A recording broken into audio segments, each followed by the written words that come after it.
Fala pessoal, eu sou o Eric Cardeal, Country Manager aqui na Coder House e hoje estamos começando mais um episódio do Coder Talks. Se você é novo ou nova por aqui, esse nosso videocast é composto por vários bate-papos com especialistas da área sobre temas do mercado digital. No episódio de hoje, ao invés de uma entrevista aqui no estúdio com as pessoas convidadas, como normalmente acontece, nós compilamos alguns highlights de um evento que fizemos recentemente com profissionais de grandes empresas sobre carreira em tecnologia. Nossa ideia é poder compartilhar com vocês esse conteúdo e a conversa que eu tive com essas duas profissionais incríveis na área e tem um super valor para quem quer começar ou migrar para a área de programação. Sem mais enrolação e para irmos direto ao vídeo e apresentação das nossas convidadas, puxa a vinheta aí, edição, e bora compartilhar esse papo sensacional com a galera.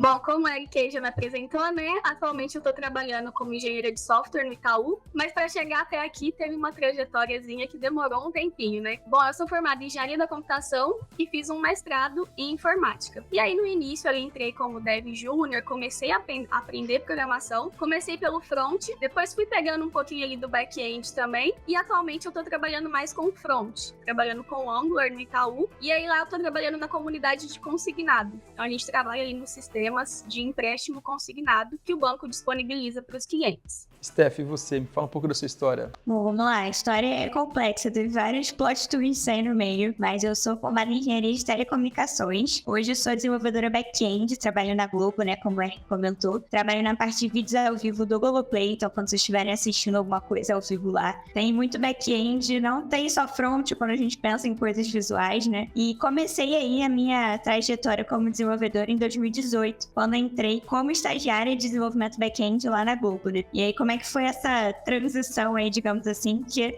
sou formada em engenharia de telecom, que não tem praticamente assim quase nada a ver com programação, né? Mas durante a minha graduação, né, tava buscando estágio, aquela coisa de buscar uma oportunidade, acabou que fui fazer o processo seletivo de estágio da Globo, consegui, né, ali fazer várias entrevistas, consegui essa oportunidade de trabalhar como desenvolvedora. Não era uma coisa que eu pensava, assim, fazer, não era uma coisa que, meu Deus, eu achava que eu ia me tornar programadora um dia, desenvolvedora, porque tive uma matéria de programação na faculdade, mas, assim, não achava que era muito a minha vibe, que era muito a minha praia, achava que nunca ia trabalhar com isso, mas aí acabou que curti muito a oportunidade que a Globo me ofereceu, e aí estamos aí, né, já há 5 anos trabalhando como back-end, fiquei lá como estagiária, depois fui contratada como júnior, hoje sou desenvolvedora pleno, e aí trabalho com back-end, com as linguagens Go e Ruby, já dando um spoilerzinho aí, que normalmente a galera gosta de saber. Tem uma pergunta que poderia ser bem interessante de começar, e acho que é legal ouvir a pergunta das duas. O que vocês fariam de diferente na carreira de vocês se vocês pudessem voltar do começo? A minha faculdade, né, não me deu uma base muito grande para programação. Assim como a Stephanie comentou, eu tive muita linguagem de baixo nível, que a gente chama, mas ali uma linguagem voltada para máquina, né, e não uma linguagem voltada para programação que eu trabalho hoje. E eu, enquanto eu estava na faculdade, né, eu não tinha muito essa noção de como eu ia fazer no mercado de trabalho depois. Então, quando eu entrei realmente na minha primeira vaga ali como júnior para trabalhar, eu tive muito essa dificuldade de realmente aprender uma linguagem mais moderna, uma linguagem ali de front-end, um back-end que fosse mais moderno. Então, o que eu faria diferente, eu teria focado um pouco mais em fazer, sei lá, cursos ou pesquisar um pouco mais sobre essas linguagens para eu não ter tanta dificuldade quando eu entrei realmente ali no dia a dia de uma empresa para desenvolver. E você, Steph? Boa, isso é uma coisa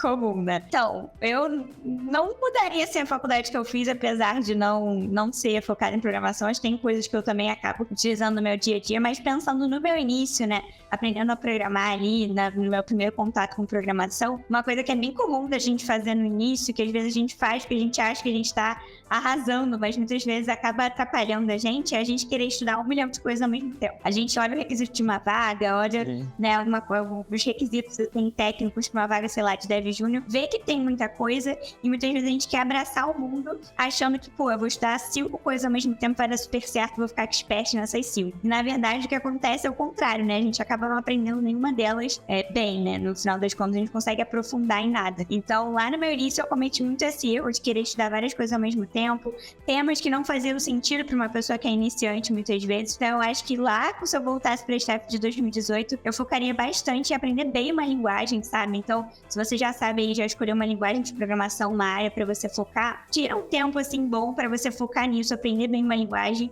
consolidar essa base para depois você passar para outros temas. Porque eu acho que isso de você querer estudar várias coisas ao mesmo tempo, além de você perder tempo por não aprender, te deixa muito mais ansioso, né? Porque você vê que é muita coisa para estudar e isso acaba te dando aquela angústia e isso acaba te atrapalhando pra caramba. Pintou uma pergunta aqui que é super legal, que eu acho que sempre pinta, assim, eu vou tentar juntar as duas perguntas. A primeira é, se existe uma melhor linguagem de programação e, pra começar, qual que é a melhor? Assim, eu não gosto de falar, né, que tem uma melhor linguagem, uma que todo mundo vai se adaptar, porque eu acho que depende muito do objetivo da pessoa, né? Até assim, se ela quer fazer front-end, se ela quer fazer back-end, se tá procurando alguma coisa assim que ainda não tem certeza, mais genérica, o JavaScript tá ali no caminho entre os dois. Então pode ser uma boa pra começar e ter um primeiro contato até você se decidir, né? Eu realmente quero trabalhar com front ou com back-end. Agora, assim, para indicar para uma pessoa que não tem conhecimento nenhum, não sabe por onde iniciar, eu diria para começar pelo básico ali do desenvolvimento web, que é o HTML e CSS, que inclusive é o curso que eu dou aqui na Coder, né? Por que eu indicaria assim? Porque eu acho que com o HTML e CSS, a gente não tá especificamente programando, mas eu acho que a pessoa ela já tem um resultado ali rápido, sabe? Já vê uma telinha funcionando, já consegue subir um sitezinho ali simples, rapidinho. E isso eu acho que dá uma motivação, sabe? Traz uma motivação para quem ainda tá aprendendo, quem ainda tá estudando, já vê os resultados, poder compartilhar ali com os amigos. Olha só, eu já fiz isso aqui. Porque eu vejo muito isso no curso, sabe? A gente cria ali logo no início, o pessoal já aprende a usar o GitHub, subir as páginas pra internet, e eu vejo muito esse compartilhamento, sabe? Envia ali para os amigos, envia para a família e fala, olha, eu já tô conseguindo fazer isso, eu já construí alguma coisa que é palpável, que é bem visível ali. Então, a minha indicação, para quem não sabe, é HTML, CSS, depois o JavaScript para complementar, porque aí fica ali a tríade do desenvolvimento web. Mas assim, isso como eu falei, para quem já não tem nenhuma noção ainda, quer começar, mas não sabe por onde ainda. Se já tiver um caminho, se já sabe por onde quer, se quer um back-end, se já quer o front-end, aí é melhor focar nas linguagens que são específicas de cada uma dessas áreas. Legal. Steph, você tem uma visão diferente, parecida? Parecido assim com a Andressa também, essa pergunta de qual que é a melhor linguagem é muito clássica, né? E eu entendo, assim, quando a galera pergunta isso, normalmente é porque quer, claro, né, pegar ali e começar a estudar uma linguagem certeira, que vai ter ali, né, muitas vagas, muitas oportunidades. Mas é bem o que a Andressa falou também, assim, não existe, né, a melhor linguagem de programação. Linguagem também é ferramenta, então depende do que você vai trabalhar, depende da empresa, depende quais problemas aquela empresa ali precisa resolver. Então isso é muito relativo, né? A melhor linguagem vai depender do problema que você precisa resolver, do cenário que você tá. Então não existe assim a melhor linguagem, a melhor realmente vai ser a que se encaixa ali na área que você tiver escolhido, né? Então, são aqueles primeiros passos básicos e que até, né, tem muito sentido com o que tá vindo nessa semana aí que a Coder tá fazendo. Então, escolher uma área de atuação, entender qual que você tem mais afinidade, né? Depois que você escolher a sua área, entender quais são as linguagens que são usadas nessa área, faz uma pesquisa de vagas por onde você mora, sabe? Na sua cidade, nas vagas remotas, como é que estão. De repente, pega uma, duas ali, experimenta, vê qual que você acha mais legal. Porque vale até vocês terem muito isso na cabeça do que a gente estava falando aqui, o endereço antes, né? Agora há pouquinho. Que linguagem, se você tiver que aprender uma segunda, acaba sendo muito mais tranquilo. Então, beleza, se você começar ali com uma, depois você tiver que ir para outra, isso não vai ser um problema tão grande, vai ser mais fácil para você se adaptar. Então, fazendo aí essa pesquisa da área que você quer, as vagas aí próximo de você ou vagas remotas, certamente você vai estar fazendo aí uma boa opção. E não necessariamente só também, né? É muito legal, assim, começar por JavaScript, Python também é uma linguagem que a galera gosta bastante de começar por ser mais fácil, né? Mas não existem só essas opções também, né? Às vezes quando eu falo, comecei a programar com Go, a galera fica, caraca, nossa, mas Go já é bastante usado aí, né, em grandes empresas. Então, às vezes a gente ainda não ouviu falar muito, mas se a gente der uma pesquisada, conhece aí coisas novas que também podem ter oportunidades legais. Bom, acabou pintando uma pergunta também que eu acho que é bastante clássica, na real, e acho que uma discussão bem interessante de fazer, é se faculdade é fundamental para a área de programação. Então, dá sim pra gente conseguir, né, oportunidades dentro da área de programação sem ter faculdade. Trabalho com várias pessoas que não têm graduação nenhuma ou com várias pessoas que não têm graduação na área de programação. Eu, no caso, também sou uma delas, né?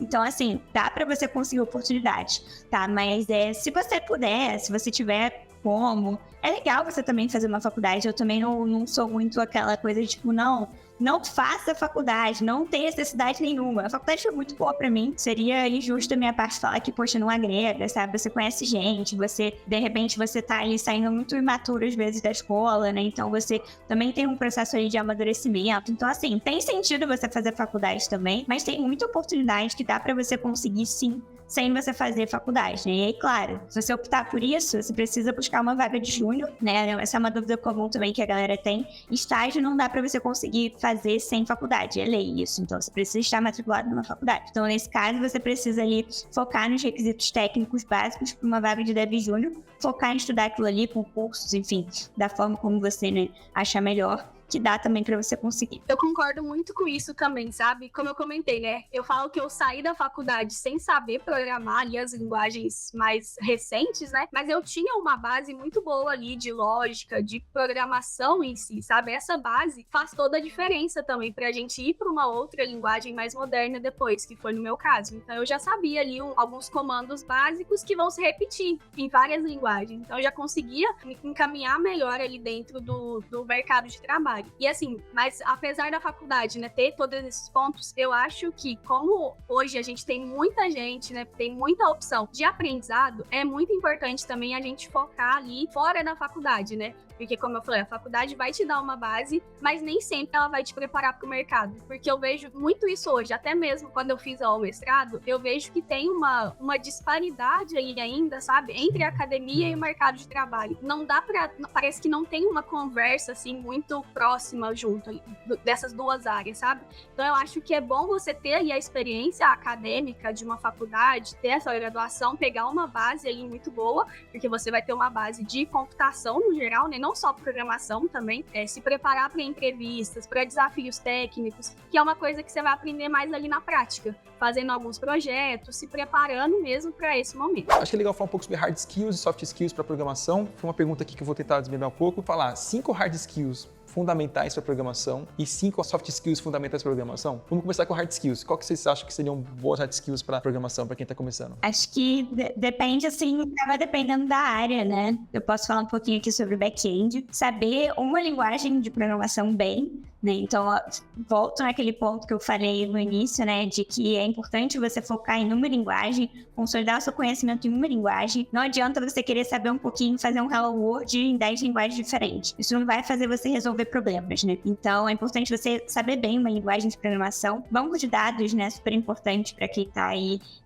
querendo uma vaga de back-end. Quando a gente pensa em back-end, eu acho importante também você focar um pouquinho no conhecimento em redes, em infraestrutura, que acaba que você usa um pouquinho ali no seu dia a dia. Git, né? Que eu acho que é uma ferramenta que a gente usa o tempo inteiro. Eu rodo o comando do Git 80 vezes no dia. Então, todo desenvolvedor, eu acho que é independente de área, tem que saber. E mais uma, para back-end, eu acho que é importante também, a gente não fala muito, às vezes, é linha de comando. Então, a gente entra muito em servidor, fica fazendo muita coisa ali pelo terminal. Então, eu acho que é importante a gente ter também esse conhecimento. Pensando em soft skills, top 1, assim, disparado pra mim é comunicação. Todo mundo precisa saber se comunicar. E quando a gente fala comunicação, não é a gente ser a pessoa mais extrovertida do mundo, querer falar com todo mundo, mas é você se comunicar de forma objetiva, você saber expor o que você tá pensando, você fazer uma pergunta e a pessoa conseguir te entender, você conseguir explicar um problema, você conseguir conversar com o cliente, tudo isso vai ser importante ali no dia a dia. Você ser organizado, né?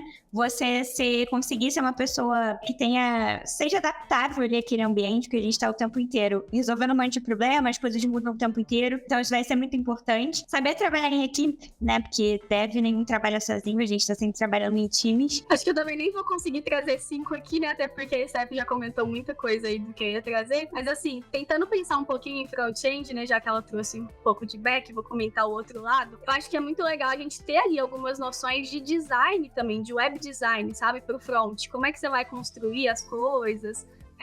Por que um botão é mais legal se ele ficar vermelho, porque é um botão de alguma ação mais complexa ali, de apagar, de deletar, por exemplo, se o usuário for fazer alguma coisa. Por exemplo, né, diferenças ali de rádio button, de select, coisas nesse sentido, que a gente tem que ter um pouco ali essa noção do design, né, do web design também, para trazer para o nosso dia a dia. Uma outra coisa também, pensando no front, que a gente tem que pensar muito, é a questão da acessibilidade, né, ter ali algumas noções de como a gente deixar o nosso aplicativo, o nosso site acessível, porque muitas pessoas vão utilizar o nosso sistema, então a gente tem que estar preparado para que todas as pessoas tenham consigam acessar da mesma forma, consigam receber essas informações. E é um assunto, assim, acessibilidade que tá bem alta até atualmente, que, assim, lá no Itaú eu vejo o pessoal sempre comentando, sabe, levando isso, assim, muito, muito fielmente para tentar deixar os sistemas o mais acessível possível. Pensando mais em soft skills, né? A Stephanie já trouxe bastante coisa, mas eu acho que uma importante dentro da programação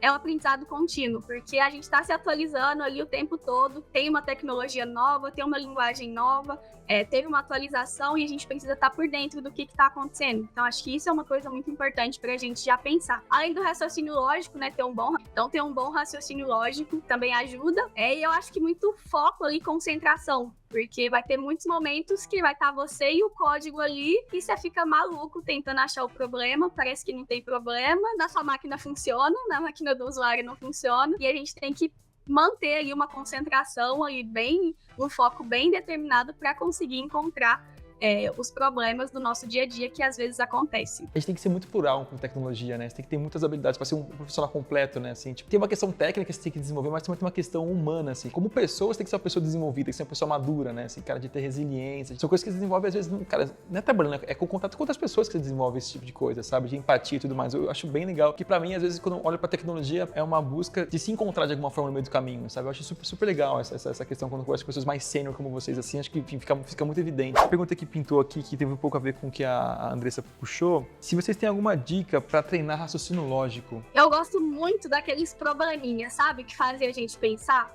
Maria não sei o quê, tem 2 filhos e alguns probleminhas que aparecem assim, e acontece às vezes até em processo seletivo, de você se deparar com coisas desse tipo. Quando eu fui entrar mesmo no Itaú, teve uma etapa que era só de raciocínio lógico, então era só essas perguntinhas assim, sei lá, uma expressão que você tem que encontrar ali o valor. Eu gosto muito de usar minha mente, sabe? Quebrar ali a cabeça fazendo isso. E aí eu sempre pego um papel ali, vou rascunhando, desenhando, pra tentar chegar naquela solução. E é muito isso, né? É uma coisa, que é lógica, mas que a gente dá uma volta, dá um trabalhinho até você entender como é que funciona aquela lógica. Então eu gosto bastante desses desafios. Confesso que eu fugi desses desafios até hoje. Eu lembro na escola eu via essas coisas, eu tinha medo desses desafios.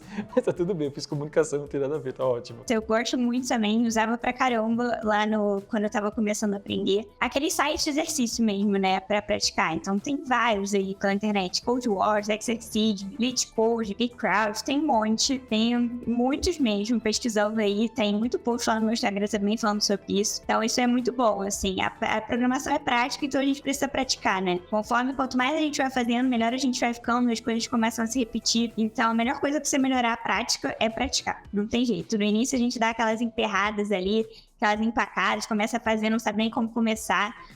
Pesquisa, tenta ver como é que você pode iniciar o exercício, vai escrevendo ali o passo a passo do que você tem que fazer. Não começa assim de cara, sabe, a escrever código, porque primeiro a gente tem que pensar em como a gente vai solucionar o problema, para depois colocar isso, né, numa linguagem ali, mas eu acho que a melhor forma é realmente praticar. No início é mais complicado, fica mais puxado, mas depois vai fluindo melhor. E eu gosto de falar também, assim, o pessoal às vezes fica com medo de lógica, eu não entendo, não é pra mim, mas a lógica tá presente no nosso dia a dia o tempo todo. Então, assim, eu vou fazer um café, o que eu vou pegar? Eu vou pegar a água, colocar pra esquentar, toda essa sequência aí, a gente já tá criando um algoritmo, digamos assim. Se eu não colocar açúcar, o meu café vai ficar amargo. Se eu colocar pouco pó de café, o meu café vai ficar aguado. Então, a lógica tá ali no nosso dia a dia, o tempo todo, sabe? Então, não é um bicho de 7 cabeças pra gente ficar com medo e evitar aí de trabalhar a lógica, porque já é uma coisa natural da nossa vida. A gente tá o tempo todo lidando com a lógica. A pessoa falou assim, uma coisa que aprendi. O programador tem mais que saber que resolver problemas do que aprender a codar. O que vocês acham disso? Eu acho que faz todo sentido. Muitas vezes, boa parte do meu tempo, eu não tô, de fato, codando, né? Eu tô pensando ali na solução que vai atender, de fato, o que um cliente precisa, né? Do que a minha empresa precisa. Então, a gente precisa realmente, 90% do tempo, a gente tá ali resolvendo problemas. A linguagem vai ser só, né, a ferramenta que a gente vai utilizar para isso. Então, faz super sentido. E até, Eric, pegando aqui um gancho, que a gente tá falando aqui com pessoas que querem fazer migração, né? Quando a gente pensa, poxa, você já tem aí, né, experiência em outras áreas, de outras empresas, a gente falou aqui sobre soft skills. Tudo isso, né, vai te dando essa maturidade, vai te dando essa experiência mesmo, que vai fazer muita diferença no dia a dia. Eu trabalho com pessoas que já fizeram transição de carreira e que entraram como júnior. Eu vejo que essas pessoas evoluem muito rápido, porque elas têm muito esse jogo de cintura, né, digamos assim, pra, poxa, você lidar ali com uma pessoa, conseguir conversar, entender o que aquela pessoa tá precisando, conseguir se comunicar de forma clara, entender aquele problema pra, de fato, conseguir resolver aquele problema. Então, isso faz toda a diferença no dia a dia. Então, vocês que estão aí fazendo essa migração, valorizem isso também, sabe? Porque eu vejo muitas vezes, às vezes, a pessoa falando assim, poxa, mas eu tô fazendo uma migração de carreira, já tenho X anos, pô, eu não sei nada de programação. Todo mundo começa do zero, ninguém nasce com programação nível avançado no currículo, sabe? Ninguém nasce com isso. Então, assim, é uma coisa que você vai construindo, mas tenha certeza que essa experiência que você tem, essas suas experiências anteriores, suas soft skills já são muito mais envolvidas muitas vezes, vão te ajudar pra caramba nessa resolução de problemas que faz super parte do dia a dia dos devs. Ser mulher na tecnologia hoje, assim, tipo, nesses últimos 5 anos, como vocês veem, quando vocês começaram na área e como tá hoje? Como que é pra vocês? Eu vi uma evolução muito grande, sabe? Eu acho que de 5 anos pra cá, a gente já teve uma visão aí de que a gente precisa de ter times mais diversos. E aí, não só na questão de mulher, mas de diversidade no geral, sabe? Eu vejo muito hoje, assim, vagas procurando por diversidade, que eu acho que é muito legal, porque a gente não pode ficar ali em um time com pessoas, digamos assim, todas iguais, padrão, que vai sempre pensar que é majoritariamente masculino. Eu tava até comentando, eu já atuei como líder técnica de um time que era totalmente masculino, só tinha eu lá como mulher, e acaba que a gente fica com uma insegurança ali no início, sabe? Como é que a gente vai ser tratada pelas pessoas, né? A confiança que eles vão depositar realmente na gente ou não, porque às vezes fica ali um certo preconceito, né, das pessoas, de que a gente não vai ser tão capaz, que acaba acontecendo, a gente sabe aí historicamente, né? Na faculdade, assim, a gente vê turmas ali que são majoritariamente masculinas também, são poucas mulheres, e aí as mulheres ainda assim são poucas, acaba não tendo tanta motivação, às vezes, de continuar e desistem. Então, na área, hoje em dia, a gente ainda vê um déficit, né, de mulheres na área. Mas a Steph pode até comentar a experiência dela, que ela disse que o time dela é majoritariamente ou completamente feminino, impressionante. que aí é uma visão assim, bem diferente. Foi impressionante, assim, impressionante. Eu nunca tinha visto, impressionante. Bom, ainda é um pouco intimidador, ainda tem as coisas chatas, né, do dia a dia, mas faz parte, entre aspas, porque a gente não muda as coisas, né, do dia pra noite. Eu entrei na área há 5 anos atrás. Quando eu entrei, como estagiária, só tinha eu de mulher no time que eu entrei, no meu primeiro time, né, desse meu primeiro emprego lá na Globo. Eu novinha ali, estagiária, não sabia programar ainda, porque eu entrei sem saber programar no estágio. Então era muito intimidador no início, né, aos poucos você vai ganhando um pouco mais de confiança pra falar, né, pra se posicionar. Mas hoje, né, eu trabalho em outro time, e o que a Andressa comentou aí, no meu time são 7 devs, 6 mulheres e 1 homem. Então a gente fez um trabalho intenso aí de recrutamento afirmativo, né, de mulheres. Acabou que saíram alguns homens no time e a gente conseguiu contratar uma estagiária, mais uma outra dev, então acabou que a gente fez esse escopo aí do time um pouco diferente do que a gente está acostumado, mas que também faz parte, né, às vezes a gente vê tantos times aí com 6 homens e uma mulher, então a gente não pode estranhar também, né, esse tipo de coisa. É uma coisa, né, que a gente tem que achar, assim, tem que começar a naturalizar, normalizar também, mas é muito bom, assim, é sempre um ambiente que a gente se sente mais confortável. É importante a gente ter representantes, assim, né, a gente ter essa representatividade, não só como a Andressa trouxe, né, não só, eu falo aqui como mulher, então é meu lugar de fala, eu tenho, né, falo sobre isso, mas também deficiente, né, LGBTQIA+, enfim, negros, a gente precisa dessas pessoas nos nossos times, porque a gente cria produtos para pessoas e todas as pessoas utilizam esses produtos, então a gente precisa que essas pessoas também estejam ali envolvidas na hora de a gente fazer essa criação, né? Não tá bom como tá e tem que mudar. Acho que a gente tá num caminho interessante da forma como a gente tá indo. Olha pro futuro e falar, cara, legal, me parece um caminho saudável, um caminho com mais respeito, um caminho com mais carinho de alguma forma, sabe? Você consegue explicar de maneira rápida a diferença de front-end pra back-end? Eu gosto mais do front, né, como eu tinha comentado, mas eu também trabalho com back-end. Eu comecei pelo front e depois eu aprendi o back. Então, hoje em dia, eu gosto de trabalhar com as duas áreas. Eu gosto de começar ali um projeto e ir de uma ponta a outra, sabe? Pra eu entender tudo como que funciona. Mas como eu comentei, atualmente eu tô atuando na parte de front. Mas quando me perguntam, assim, essa diferença, eu gosto muito de fazer uma analogia com uma apresentação de teatro, que aí eu acho que fica fácil da gente entender. Quando a gente fala do front-end, eu tô falando ali o que tá na frente das cortinas, sabe? Os personagens, o cenário, a caracterização, tudo que a gente consegue ver. No front-end é isso. É tudo que o usuário ali consegue ver e interagir na tela. O back-end é o que tá por trás das cortinas. Toda a preparação, o pessoal ali que tá responsável pelas luzes, pelo figurino, tudo que fica ali por trás, que faz com que o que aparece para as pessoas funcione. Então, o back-end, ali na área da programação, também é assim. Ele vai ser responsável ali por fazer os cálculos, organizar as informações e passar para o front para ele exibir de uma forma amigável para o usuário. A analogia é super legal e muitas vezes a gente vê falando sobre back-end, tipo, é uma coisa mais abstrata, né? É uma coisa só pensando ali nos servidores, nos dados que ficam guardados, mas vou puxar a sardinha até pro meu trabalho, que acabou que eu esqueci de comentar no início, mas eu, por exemplo, trabalho na Globo, na parte do Globoplay,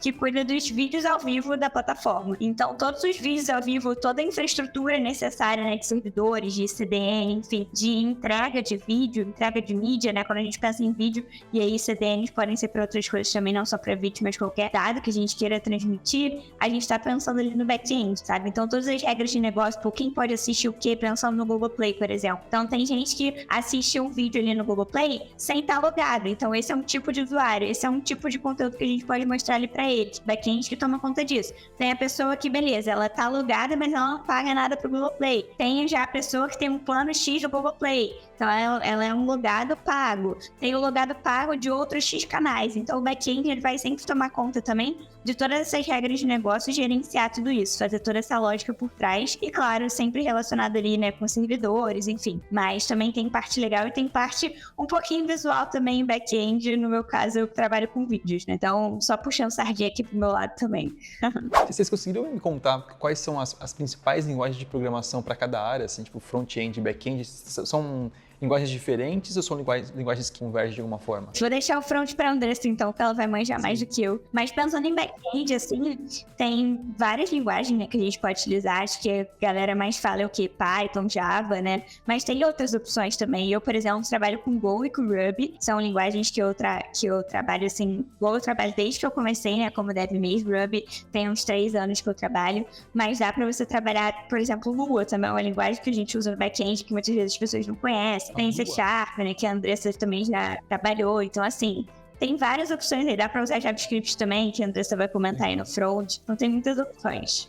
Bom, comentando aqui sobre o front, né, lá na pergunta anterior, eu até comentei, né, do tripé que a gente tem do desenvolvimento web para o front, que é ali o HTML, o CSS e o JavaScript. Essa é a base para o front-end. Só que aí o que acontece, né? A gente tem alguns frameworks que vão trazer algumas funcionalidades ali prontas, algumas coisas para auxiliar o nosso dia a dia e também deixar o nosso front-end mais robusto. Que aí a gente trabalha, por exemplo, com o React, o Angular, Vue, e assim por diante. Então, quando a gente está falando de uma vaga, inclusive, para trabalhar, vai ser muito difícil a gente trabalhar ali com HTML, CSS e JavaScript puro no front. Geralmente, a gente vai precisar ali de uma formação, de um conhecimento de algum framework, porque é o que o pessoal mais utiliza hoje aí no mercado. Tem uma coisa que é bem legal aqui, que eu acho que é para quem está começando, portfólio e GitHub são importantes? Assim, qualquer lugar que você for trabalhar, vai ter ali um controlador de versão, né? Que no caso é um Git, o GitHub ali pra gente, né? Então é muito importante ter essa hard skill de saber usar o Git, porque no nosso dia a dia com isso, como a gente tá trabalhando em equipe, a gente precisa ter esse controle. E o portfólio, principalmente para quem tá procurando vaga, para quem quer se destacar ali no mercado, é a maneira que você vai mostrar, né, as suas habilidades, o que você sabe fazer. Claro que em alguns casos, né, eles vão pedir ali uma prova técnica, né, alguma coisa mais específica para você desenvolver, mas mostrando o seu portfólio já é um meio caminho andado, né? Porque você já vai deixar claro ali o que você já fez, as construções que você já fez, que comprovam que você tem aquele conhecimento. Muito bom, é isso, assina embaixo. Focar bastante aí no seu projeto de portfólio da área que você quer, focar em boas documentações também, isso. Às vezes a gente peca, às vezes a gente quer fazer um código legal, mas, pô, meu projeto não tá bem documentado, aí vai um recrutador olhar seu GitHub, não tá legal ali a sua documentação, o recrutador não consegue consegue identificar quais foram as tecnologias que você utilizou ali naquele projeto. Então, documentar bem os projetos do seu portfólio também é uma dica importante para vocês aí que estão buscando a primeira vaga. E quem é umas pessoas que trabalhavam com vocês e falavam assim, essa pessoa era incrível, essa pessoa era muito boa, essa pessoa, tipo, eu tinha prazer de trabalhar perto dessa pessoa, eu admirava essa pessoa. O que essa pessoa tinha de diferente das outras? Olha, eu acho que saber ouvir e saber ensinar, sabe? Ou seja, acho que